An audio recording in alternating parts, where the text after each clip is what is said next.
Hello बच्चों, आज हम लोग पढ़ेंगे थेल्स थ्योरम, जो कि 10 के मैट्रिक एग्जाम में बहुत बार आता है। हमेशा आता है यह क्वेश्चन, थेल्स थ्योरम। ये क्वेश्चन लगभग 4 नंबर या 5 नंबर का आता है। तो चलिए हम आज दिखाएंगे और बहुत ही आसान तरीका से आप लोग को बताएंगे थेल्स थ्योरम कैसे साबित होता है। थेल्स ने एक थ्योरम दिया जो कि त्रिभुज पर। उन्होंने कहा कि किसी त्रिभुज में किसी एक भुजा के समानांतर, मान लीजिए कोई त्रिभुज है, किसी एक भुजा के समानांतर अगर रेखा खींचेंगे तो अन्य दोनों भुजाओं को समान अनुपात में बांटती है। यही साबित करना है। देखिए कैसे। मान लीजिए आपके पास एक त्रिभुज है, ये ABC एक त्रिभुज है, ABC।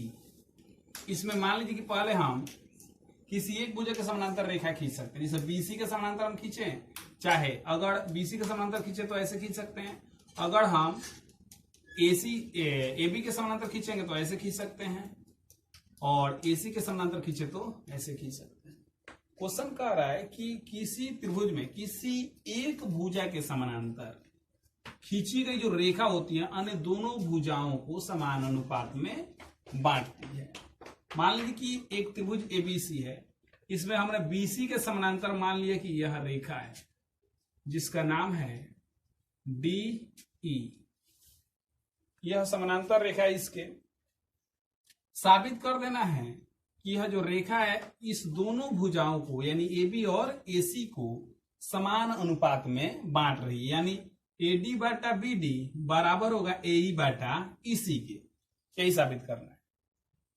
चलिए कैसे साबित होता है। इसके पहले इसमें कुछ कंस्ट्रक्शन करना पड़ेगा, क्योंकि आप जानते हैं कि किसी भी त्रिभुज का क्षेत्रफल जब हम निकालेंगे तो उसमें लंब की आवश्यकता होती है, यानी ऊंचाई की आवश्यकता होती है।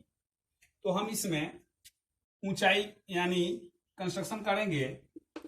क्या कंस्ट्रक्शन करेंगे कि D से एक लंब खींचेंगे, D से DF लंब खींचेंगे किस पर, AC पर, और E से एक लंब खींचेंगे, इसका नाम G रख सकते हैं। EG लंब खींचेंगे किस पर, AB पर, और क्या BE और CD को मिला दीजिए। ये कंस्ट्रक्शन हो जाएगा। अब इसके पहले आप जानिए कि अगर कोई त्रिभुज है, जैसे मान लीजिए कि यह एक त्रिभुज है, कौन सा, अधिक कोण त्रिभुज, तो इसकी ऊंचाई 2 हो सकती है। एक यहां से लंब डालें तो इसकी ऊंचाई हो सकती है, और एक इसको आगे हम बढ़ा दें और यहां से शीर्ष लंब डालें तो भी यह इस त्रिभुज की ऊंचाई हो सकती है। तो इसी त्रिभुज को लेकर हम इसमें देखेंगे कैसे क्षेत्रफल निकाला जाएगा। देखिए हमको साबित करना है AD बटा BD बराबर होगा AE बटा EC की, यानी अनुपातिक। ये जो रेखा है इन दोनों भुजाओं को समान अनुपात में बांट रही है। तो दिया गया सो लिखेंगे दिया गया है त्रिभुज ABC में क्या, BC समानांतर DE, BC समानांतर DE। अब क्या करना है, इसको साबित क्या करना है। देखिए दिया गया हो गया है, साबित करना है।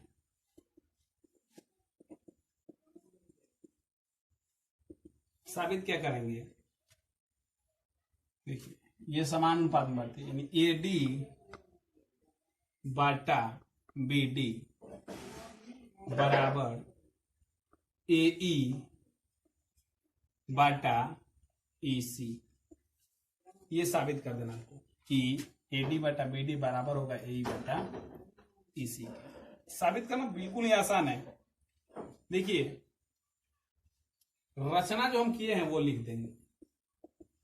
रचना हम क्या किए हैं कि देखिए रचना इसमें जो किए, जैसे डी से एफ लंब खींचे हैं, डीएफ लंब खींचे हैं किस पर, एसी, तो लिखेंगे डीएफ लंब एसी तथा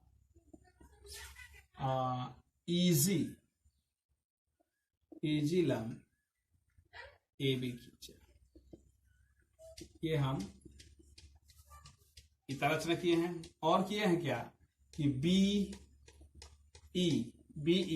तथा सीडी को मिलाया, बी तथा सीडी को मिला दिए हैं। अब प्रमाण देखिए,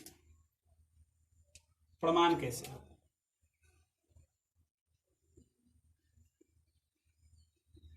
प्रमाण। अब हम त्रिभुज के क्षेत्रफल का सूत्र जानते हैं। त्रिभुज का क्षेत्रफल क्या होता है, 1/2 गुने आधार गुने शीर्ष। तो हम दो त्रिभुज उठाएंगे, त्रिभुज ए डी ई, देखिए ए डी ई और त्रिभुज बी डी ई। ध्यान से देखिए ए डी ई और बी डी ई, यही दोनों त्रिभुज उठाएंगे। देखिए दोनों का एरिया निकालेंगे। एरिया ए डी बटा एरिया बी डी ई, देखिए बराबर। अब दोनों का एरिया, हम फिर से त्रिभुज बना रहे हैं, ये वाला देखिए, ये त्रिभुज है ए डी ई। इसमें एक यहां से ऊंचाई है जो इस पर है, और यहां से ऊंचाई जो है ये है डीएफ और ये है ईजी। तो डीएफ जो ऊंचाई है ए पर है, अगर ए आधार लेंगे तो ऊंचाई डीएफ लेंगे, और आधार अगर हम एडी लेंगे तो ऊंचाई ईजी लेंगे। तो देखिए ए डी ई ये त्रिभुज है, और एक त्रिभुज उठाए हैं नीचे बी डी ई। देखिए बी तो डी है, ये है, और यहाँ पर एक बी है, ये देखिए बी है, बी डी ई, एक तो ये त्रिभुज उठाए, तो इसका ऊंचाई यही लेंगे। देखिए चूंकि यह जो लाइन है वह बढ़ा हुआ है, इसी दिशा में आगे की तरफ बढ़ा है, तो ये ऊंचाई इस त्रिभुज का हो जाएगा बी डी ई का। देखिए अब हम कैसे इसका एरिया निकाल रहे हैं। इसका हो जाएगा 1/2 गुने आधार, आधार क्या लेंगे इसका एडी, क्योंकि हमको एडी लाना है ना, ये सिद्ध करना है। तो सबसे पहले एडी ही इसका आधार लेंगे, 1/2 गुने आधार एडी गुने ऊंचाई। एडी पर ऊंचाई क्या है, देखिए एडी ये लिए हैं, और इस पर लंब क्या है, ईजी है, तो ईजी लंब लेंगे, ईजी। इसका एरिया हो गया। फिर इस त्रिभुज का एरिया बी डी ई का एरिया, देखिए बी डी ई का एरिया, तो 1/2 गुने आधार, आधार ले लेंगे बी डी, देखिए इसमें बी डी है तो आधार बी डी, ऊंचाई यही हम ले लेंगे जी ई चाहे ई जी। 1/2 गुने आधार गुने ऊंचाई, यही त्रिभुज का क्षेत्रफल होता है। तो 1/2 से 1/2 कैंसिल हो जाएगा, और ईजी से ईजी कैंसिल हो जाएगा, यानी ये होगा आपका ये एरिया ए डी ई बटा एरिया बी डी ई बराबर ए डी बटा बी डी। इक्वेशन फर्स्ट हम मान लेंगे, इक्वेशन फर्स्ट मान लेंगे। चलिए अब इस इतने का आप लोग स्क्रीनशॉट ले लीजिए, मैं छोड़ दे रहा हूं, आप लोग स्क्रीनशॉट ले लीजिए। तो साबित करना है वो हम रखेंगे यहाँ पर, देखिए मिल गया। अब दूसरा इक्वेशन के लिए फिर से ये वाला त्रिभुज उठाए, ए डी ई पुनः एरिया ए डी बटा एरिया, देखिए एडीई और बीडीई उठाए थे ना इसके पहले, अब की बार उठाएंगे एडीई और सीडीई, ये वाला त्रिभुज देखिए यहां पर बना दे रहे हैं, ये हो जाएगा ए डी ई, ये वाला त्रिभुज जिसका अब की बार हमको ऊंचाई लेना है, ये वाला और ए आधार ले लेना है और ये त्रिभुज एक ठो उठा लेंगे। यहाँ पर सी है, ये वाला सी डी ई, इसके लिए भी ऊंचाई यही हो जाएगा, आधार सी ई ले लेंगे। तो चलिए यहाँ पर एरिया ए डी ई बटा area C D E, C D E, C D E बराबर, देखिए इसका तो एरिया हो जाएगा 1/2 गुने आधार, आधार अब की बार ले लेंगे ए, चूंकि इसके पहले हमने ए डी ले लिया है और तो इसके बाद ए लेना है, ए हो गया, गुने ऊंचाई, ऊंचाई तब ए पर लंब कौन सा है, डी एफ लंब है, इसीलिए डी एफ ऊंचाई हो जाएगा, बटा 1/2 गुने आधार, आधार आपके पास ईसी ले लेंगे, देखिए ईसी, तो ईसी ले लेंगे तो गुने ऊंचाई, ऊंचाई यही रहेगा क्योंकि इसी आधार को आगे तक बढ़ाया गया है, इसलिए ऊंचाई आपका डीएफ ही रहेगा। तो 1/2 से 1/2 कैंसिल और डीएफ से डीएफ, यानी ये हो जाएगा एडीई बटा एरिया सीडीई बराबर एई बटा ईसी। अब देखिए इसके पहले वाला हमारा इक्वेशन आया था, देखिए क्या इक्वेशन आया था, ये वाला एरिया एडीई बटा एरिया बीडीई बराबर एई, सॉरी ए नहीं आया था, एडी बटा बीडी, ये आया था इक्वेशन हमारा फर्स्ट, ये था। अब देखिए हमको एडी बटा, हमको साबित करना एडी बटा बीडी बराबर है एई बटा ईसी के।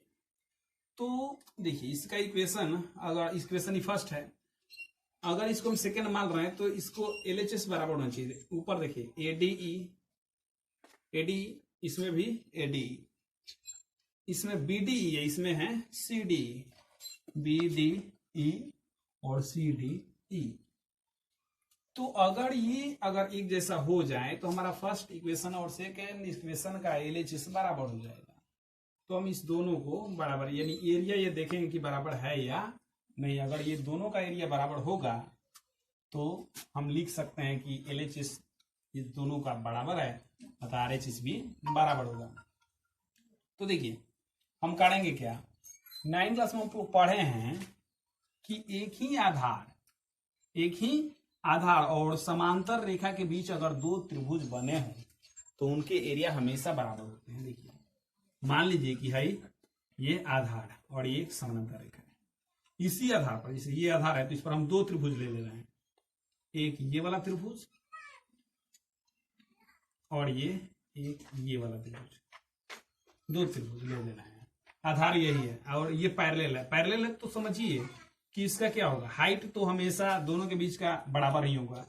तो देखिए अगर हम इसका हाइट ले लें, मान लीजिए कि दोनों का तो हाइट बराबर होगा, आधार जब सेम है, किसी भी त्रिभुज का आधार सेम हो, दो त्रिभुज है जिसका आधार सेम है, मान लीजिए कि दो त्रिभुज है, इसका आधार है 6, ऊंचाई कुछ भी मान लो 5 है, इसका भी आधार 6 ऊंचाई 5 है, तो एरिया हमेशा बराबर आएगा।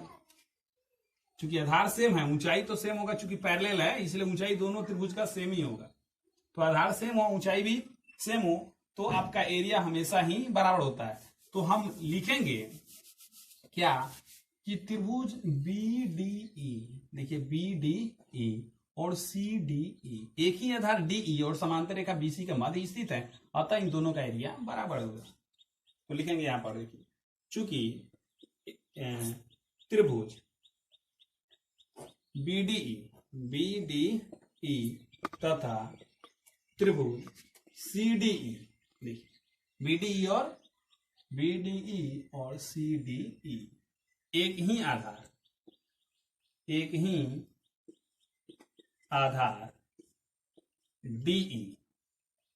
डीई और समांतर रेखा बीसी के मध्य स्थित है।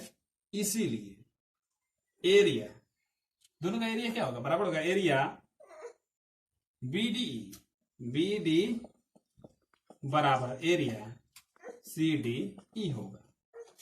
अब देखिए ये दोनों का एरिया क्या हो गया, बराबर हो गया। इसको इक्वेशन आप सेकंड मान लिए हैं, यहां पर बना रहे हैं हम, ये देखते रहिए। यहां पर दोनों एरिया ही बराबर हो गया, इक्वेशन सेकंड है हमारा। अब क्या करेंगे कि किसी एक के बदले, जिससे मान लीजिए कि इसमें और इसमें, किसी के बदले किसी को रख सकते हैं, या तो एरिया सीडी के बदले बीडी को रख लीजिए, चाहे बीडी के बदले सीडी को रख लीजिए। तो चूंकि एरिया ए डी ई बटा एरिया सी डी बराबर है ए बटा ई सी, ए बटा ई सी, इसलिए एरिया एडीई बटा एरिया बीडीई को हम या तो सीडी लिख देंगे, सीडी को बीडी लिख देंगे, चाहे सीडी इसको बदल सकते हैं सीडी में, तो इसी को हम बीडी बदल दे रहे हैं, एरिया बी डी ई, इसको समीकरण 3 मान लेंगे, बराबर हो जाएगा ए ई बटा इस, और यहां पर हम लिखेंगे क्या कि चूंकि समीकरण 3 से, समीकरण 3 से देखो, इस समीकरण 3 से, चूंकि समीकरण 3 में है बीडी बराबर है सीडी के, तो हमने सीडी के बदले बीडी लिख दिया, यानी सीडी के बदले बीडी लिख दिया। अब देखिए हमारा इक्वेशन, अब इसको मान लेंगे इक्वेशन, कौन सा, इसको इक्वेशन मान लेंगे फोर्थ इक्वेशन मान लिए। चलिए यहां पर मिटा दे रहे हैं, आप लोग नोट कर लीजिए, इसको नोट कर, चलिए कर रहे हैं। समीकरण लिखेंगे, समीकरण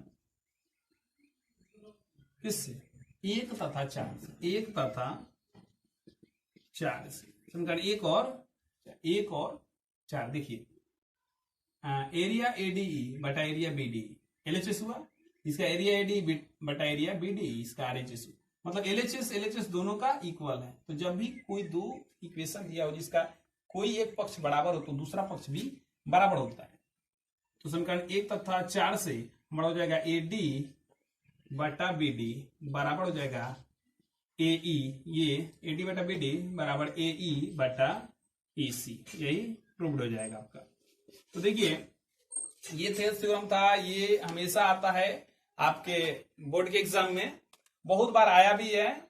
और देखिए आपको कैसा लगा ये क्वेश्चन, समझ में आया कि नहीं, कमेंट जरूर कीजिएगा। चलिए आगे फिर से हम अगला थ्योरम बताएंगे आप लोगों को अगली क्लास में, वो होगा पाइथागोरस थ्योरम, और इसके पहले विलोम बताएंगे, उसके बाद पाइथागोरस आप लोगों को बताया जाएगा। चलिए धन्यवाद वीडियो देखने के लिए।